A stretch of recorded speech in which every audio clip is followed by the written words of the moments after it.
In July 1518, a woman in Strasbourg stepped into the street and began to dance. Not at a festival, not at a wedding, not because music was playing.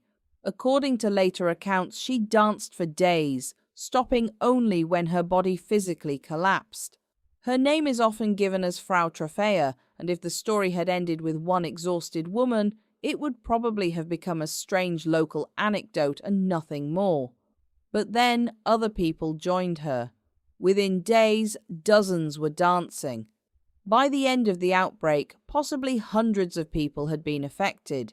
They danced in the streets of Strasbourg through the summer heat, apparently unable to stop, some crying out in pain, some collapsing from exhaustion, and some accounts claim that people died. The city authorities did not respond by telling everyone to go home and have a sensible lie-down, which would have been nice. Instead, they decided the dancers were suffering from overheated blood and that the cure was more dancing. They opened public spaces, hired musicians, and encouraged the afflicted to keep going until the sickness burned itself out. Shockingly, this did not help.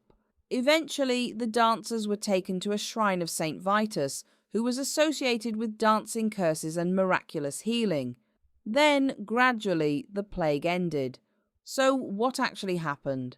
One theory blames ergot poisoning, caused by a fungus that grows on rye and can produce hallucinations and convulsions.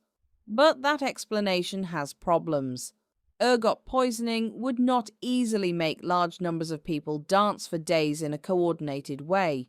The stronger explanation is mass psychogenic illness, a real physical outbreak triggered by extreme stress, belief, fear, and social contagion.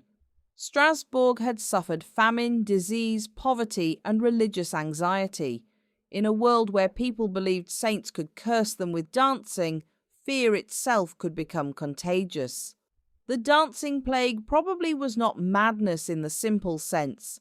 It was a city under unbearable pressure, expressing terror through the body. And for one summer in 1518, Strasbourg danced because it could not stop.